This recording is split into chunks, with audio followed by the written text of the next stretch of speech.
Welcome to Couples Therapy in 7 Words. I am your co-host, Judy Alexander, and I'm here with my husband, Dr. Bruce Chalmer. Hello, Judy, and hello, listeners. And if you have been enjoying this podcast, we would like to especially invite you to comment wherever you get your podcast. Rate us, especially on iTunes. I am told that's a place where lots of people find out about podcasts. And like and share our posts on social media. We hope you'll do that because it'll help more and more people find us. We're catching on in some ways, and we'd like to catch on even more. So, Judy, tell us about the topic today. Our topic today is, what is faith? What is faith, indeed? And I think I mentioned this in our last episode. If there's one thing that differentiates the book that this whole podcast is based on, it's really my treatment of faith. So let me mention the book while we're on the subject. The name of the book is Reigniting the Spark: Why Stable Relationships Lose Intimacy and How to Get It Back. And we've been sort of working our way through the chapters, and we're up to the chapter on faith. And the 7-word formula that this podcast is based on is: be kind, don't panic, and have faith. And indeed, we are now in the 3rd section of that. We're in the have faith section. So the chapter title we're working off is What is Faith? So I suppose I ought to say what I meant by faith. Yeah. Why don't you tell us what your definition of faith is? Because I'm sure a lot of people have very, very different definitions. Yeah, there's a lot of ways of looking at the concept. The way I came up with it, the construction I use for faith is when you accept that reality is right. So what do I mean by all of that? First of all, why didn't I just sort of assume that people know what faith is? You know, when somebody says they're a person of faith, that has a lot of connotations for people. And I did realize in, coming up with my own, carefully worded definition of faith that I better be careful not to define something that's so different from the usual understanding of faith that, I should have just come up with a different word for it. So my idea of faith, I think, overlaps a lot with religious faith, but it's not identical to religious faith. I mentioned this in the book. I've known people over the years who aren't religious particularly, and aren't necessarily, they wouldn't call themselves spiritual either. You know that one? A lot of people say, sure. Well, I'm not religious, but I'm spiritual. Right. I'm often not real sure what that means. But I'm not talking about that. I've known people who wouldn't particularly think much about things in religious or spiritual terms, but nevertheless seem to me to be people of faith. And conversely, I've known people who are very involved in religious practice who don't seem to me, according to my definition, to be people of faith. So what do I mean by this? Yeah, because I think faith is often confused with belief. Exactly, yes. But you're not using it in that context. I am very specifically not using it in that context. Yeah. Really what I say is faith is a practice that determines how you believe things. It doesn't say what you believe. And I'm not saying what you believe is unimportant. What you believe is important. Sure. But I think I got this idea from Rabbi Jonathan Sacks, who's one of my favorite authors. What he talked about was that faith doesn't tell you what reality is. Faith tells you what reality means. So when I'm talking about faith, I'm talking about an orientation to life, and it's not something that you prove or disprove. In other words, there's no data that will prove that you're correct to be a person of faith or incorrect to be a person of faith. It's not about what you believe. It's an orientation to how you live your life and how you understand the world. So it shapes how you believe. So what do I mean by that? Well, by saying that faith is when you accept that reality is right. By right, I don't mean accurate. That's about science. Do you know what I mean? Science is always trying to come up with the ways of understanding what the facts are. And science, a good scientist will always tell you they haven't got the complete story on anything. They've just got the best fit to the data at the moment. And they keep trying to come up with theories to fit the data better. So that, what the facts are is about science. But what faith tells you is that there's something about the whole picture, whatever it may be, that is right in the sense of good, in the sense of the universe is fundamentally based on good rather than bad or random. And yet there's not only good in the universe. Well, that's for sure. Yes. Of course, there's all kinds of horrible things. There's evil and there's injustice and there's suffering. And so I don't mean by saying to accept that reality is right, to accept that you have no part in trying to make it better. Mm-hmm. In fact, on the contrary, one of the points I make in the book is the faith that I'm describing is really inconsistent with that sort of dreary resignation, that just says, well, I just have to accept things the way they are. Mm-hmm. That's the way it is. The faith I'm talking about says, no, your existence, all of our existence is meaningful. And so we have to participate. Mm-hmm. And so we're going to make judgments of good and evil and right and wrong and just and unjust. And our job is to work for what we realize is good and what we realize is just and what we realize is fair. That's what we're supposed to do. But we also have to recognize that we don't have all the data. And so we have to be rather humble about our claims to truth. And that's where there's a section in the book. It's always dangerous when I have a favorite section. Mm-hmm. What's it? Like your favorite child. Yeah, like a favorite child, exactly, yeah. And I think it was Samuel Johnson, was it? I never remember exactly who this was. I think it was Samuel Johnson who said, in editing your work, whenever you find a passage you think particularly fine, strike it out. So maybe this passage is particularly fine. I invite readers to feel free to comment on that.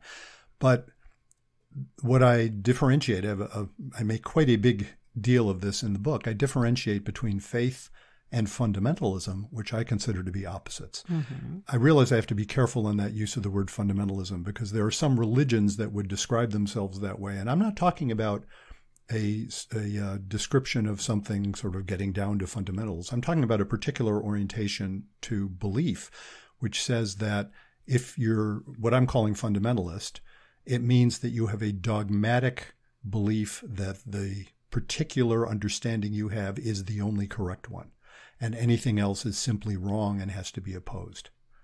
And to me, that is, aside from being arrogant and unrealistic, because we don't have all the data, it also consigns everybody who has a different understanding to the domain of either ignorant or stupid or evil. Mm-hmm. And that has really bad effects. So I don't claim one shouldn't take a stand. What I claim is, indeed, one's always taking a stand, whether we like it or not. I'm saying that when we take a stand from a position of faith, it needs necessarily to be somewhat governed by humility. If I observe, and I have to say this, I think this is a especially Jewish understanding of belief and religion in ways that is somewhat inconsistent with, I'm going to overstate it by saying the Christian understanding. Obviously, there's lots of different Christian understandings. But the understanding that says, no, we've got the only right way is inconsistent with Jewish belief, mainstream Jewish belief. Mm-hmm. And so that concept that there are many ways of approaching salvation and approaching God and approaching understanding is a really important value, and I consider that to be a hallmark of faith as I'm describing it. It's like, well, if there are other traditions, they must exist for good reason, just like mine does. And I'm not trying to say that I agree with everything, and I'm not talking about moral relativism here. Moral relativism would say, well, there's no absolute truth, so there's no basis to judge anything as good or bad or right or wrong. And I am not at all saying that. I'm saying, no, there are definitely bases to judge true or false and right or wrong. It's just that nobody's got a monopoly on that, and we better be careful about our claims about it. Mm. And we do great damage when we are not careful about our claims about that. So, a lot of the things that some of the more radical atheists object to in religion, I think what they're objecting to is fundamentalism, not religion per se.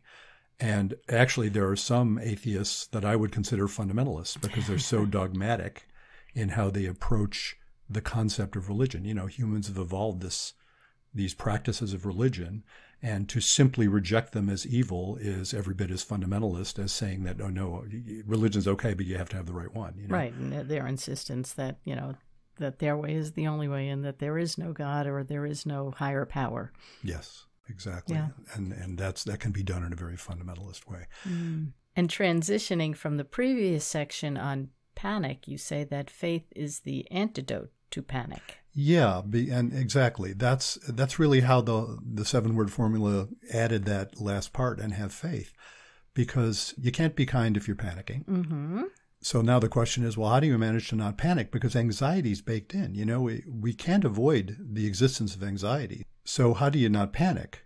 Well, if you have this basic sense that the universe is good, that even when things are difficult, even when things are evil, and even when there's suffering and pain, that there's a fundamental goodness underneath it. That is the antidote to panic, because you'll say, well, okay, I'm going to have to deal with difficulties. That's what the anxiety is about. Sure.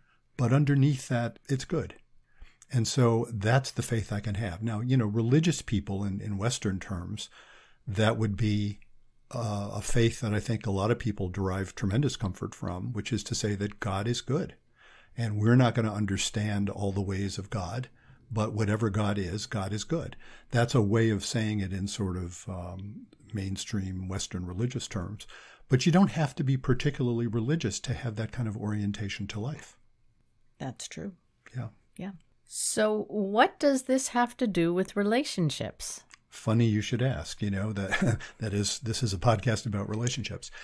What I am saying, as I say, kind of the central message, or one of the central messages of my book, is that faith has everything to do with relationships, precisely because when you approach the world that way, it's going to invite ways of managing yourself, like we talked in previous episodes about getting hold of yourself. It's going to make it more possible to get hold of yourself. It's going to invite ways of accepting your partner with some degree of humility, so you can recognize that, yes, you know, I have my ways I like things done, and you have your ways of liking things done, but the fact that yours are different from mine doesn't have to be a crisis. It can even be sort of an enrichment, you know. Mm-hmm. If I took a fundamentalist approach to being in a marriage, I might well be critical of everything you do that isn't exactly the way I think it should be.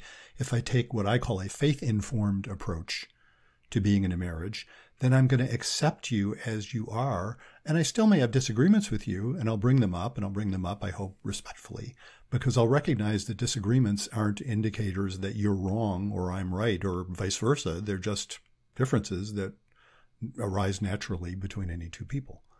So it really makes a big difference in how people relate to each other.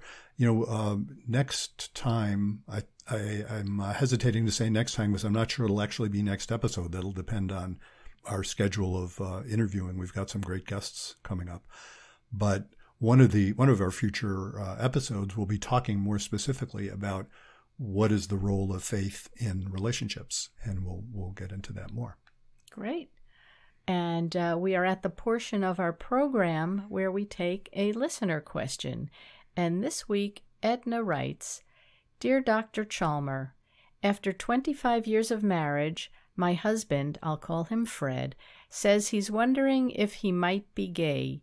He says he's always had this doubt in the back of his mind, but didn't want to say anything to me before. He swears he's never cheated on me, either with a man or another woman. But now that our kids have left the nest, he says he can't get it out of his mind that maybe he's been living a lie all these years.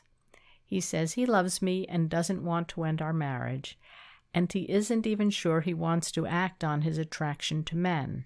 He says he's just confused and doesn't know where it will lead. This has shaken me to the core. I thought I knew him, and now I don't even know myself. Our sex life has been pretty much over for years, but I always figured that's just what happens in a long marriage. I don't care much about sex anyway at this point. But I can't stand the thought of him having sex with anyone else, and even though we're not having sex, I feel terrible that he's not attracted to me and maybe hasn't really ever been. I just want things to go back to how they were before he told me. What can we do?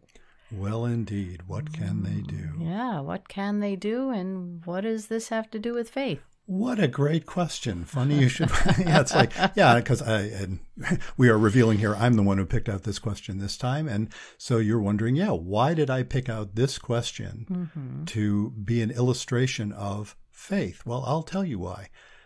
And it really goes back to the very last thing she said. She said, I just want things to go back to how they were before he told me. What can we do? And that, and I have to say in my book, this was kind of a pivotal point when I was contrasting two different couples that were dealing with a different situation, but two different couples dealing with a very similar situation. And one of the couples was displaying faith and the other wasn't. So what do I mean by that? Well, for Edna and Fred, for that matter, to show faith, as I'm describing it, that idea of going back to how things were before, that's not going to be on the table. That to want that, and I have to be clear, I'm not being in the slightest bit critical of Edna. It's a very normal and understandable way to feel. She was comfortable, and now something has happened that has shaken her to the core, to use her own language. Absolutely. So I don't mean to be critical, but that issue of wanting things to go back to where they were before, to do that, you'd have to basically say that everything Fred said was either crazy or, I don't know what else to call it, crazy or evil or something you just have to rule out and deny and say, no, I don't know what that was. Never mind. Let's go back to how things were before. Unsay it. That's what would have to happen. And that's not accepting reality as what it is, even. And it's certainly not accepting reality as right. And so the reason I like this particular letter is that when in working with folks dealing with this, and I have worked, this is not an unrealistic situation in my practice. In helping people with this, one of the things we have to be able to do is actually tolerate the anxiety of accepting the reality as it is, and then even embracing it. I'm not saying it's up to Edna to say, oh, what a wonderful development. My husband all these years, I thought he was heterosexual and turns out, silly me, she's not going to do that. But to embrace the reality and say, well, there's some rightness here. There's something right about Fred realizing the realities of who he may be. And again, you notice I'm not leaping to conclusions any more than Fred is about exactly who he is in terms of his sexual orientation. He's trying to figure that out himself. But to accept that reality and say, we're going to have to think it's meaningful, that's the essence of faith. That kind of answers that question about how does faith help in a relationship. It's to her credit, I would say. She's not saying he's crazy. Right. She's not saying, oh my God, fix him. She's not saying send him to reparative therapy, which is really simply fraud. It's nonsense. No, but it doesn't seem like she wants to move forward with this. She wants to go back. She does, but she also, I think, realizes, well, she can't, they can't go back. They can't go back. Yeah. Right. I'm kind of reading between the lines there. I mean, I don't know this person, but I'm imagining that she is accepting the reality here. She didn't say, oh, this is crazy and he's going through a phase and I refuse to believe it. She just said, this has shaken me. And that itself, that's a good start. So really getting to her question, what can we do? They're going to have to sit with things as I don't mean sit with things as they are and not change anything, but they're going to have to accept things as they are and then work through it with an orientation toward actual reality as opposed to what they wish it was.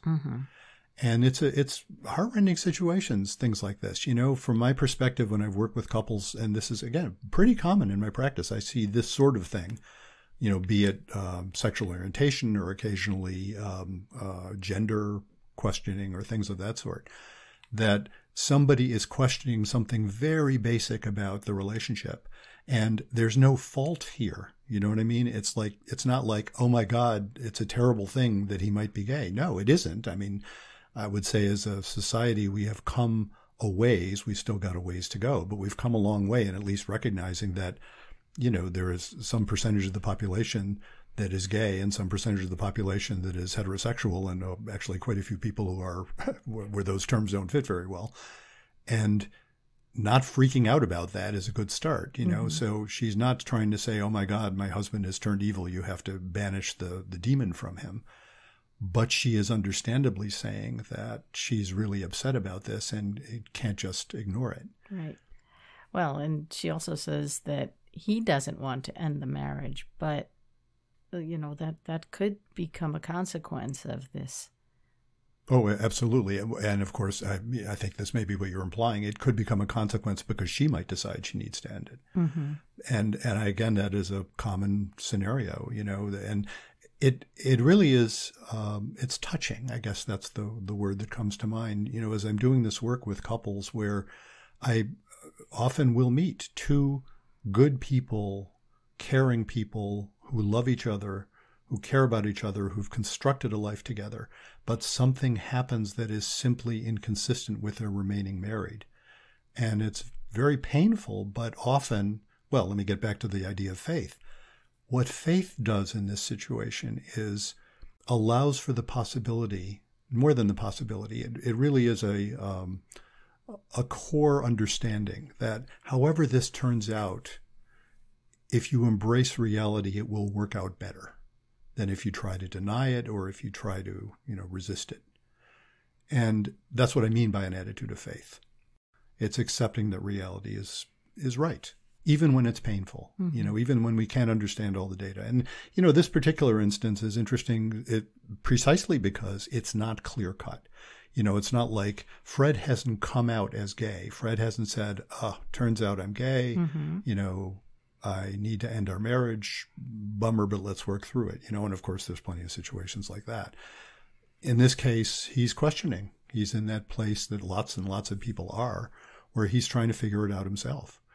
And that's a time, one of the metaphors I'll often use, it comes out of anthropology, the concept of a rite of passage. It's like they're in this state of high anxiety. They're going to emerge from it. They don't know exactly when. They don't know exactly what it will look like. They just know it will be transformed, whatever it is. And that's a state of a lot of anxiety. Mm-hmm. But if you can manage to hang in there with it, those are the circumstances that allow for growth. Those are the circumstances that allow for intimacy. Ironically, Fred finally saying what he's been feeling for so long. She did mention now that our kids have left the nest. That's not an unusual time for this sort of thing to happen. Right. When the kids leave the nest, you can wonder about the stability you've built if it's had the effect of stifling intimacy. Mm-hmm. And it sounds like they have stifled intimacy. They don't have a sex life anymore. Mm-hmm. And she said, I figured that's just what happens, but it doesn't sound like they've ever talked about it. Why don't they have a sex life anymore? Yeah. Well, is it because they both lost interest or because he's not interested in women? Yeah, exactly. So. And for him to then say what he said is an act of great intimacy. Mm-hmm. He was willing to tolerate the anxiety of saying, look, I've got to tell you this. And, even though he didn't have anything absolutely definitive to say, he needed to share with her who he is at this point. He is questioning, and he needs her to know that so that he doesn't feel like he's living a lie. Yeah. Well, if you have questions that you would like us to talk about on the program, you can certainly write to us and email bruce@brucechalmer.com or visit the website brucechalmer.com and ask us your questions, and perhaps we'll read one of yours on the air.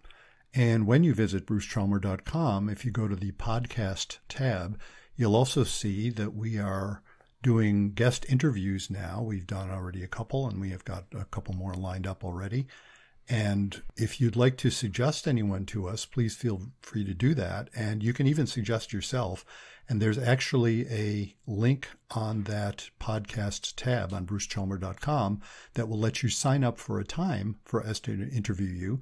And in the course of signing up, we ask you, what would you like us to interview about? So we'll have a sense of whether we think you'd be a good fit for the program. So we hope you will do that. So Judy, tell us about our next program. Okay, along the same lines as this, we'll be talking about how does faith help? So that will be our next program. And as I mentioned earlier, that will be our next program depending on exactly how our interview schedule turns out, because we may find that some of the guests we're interviewing would fit into some other themes. But that will be one of our upcoming programs. The book on which this is based, I want to mention the title of it again.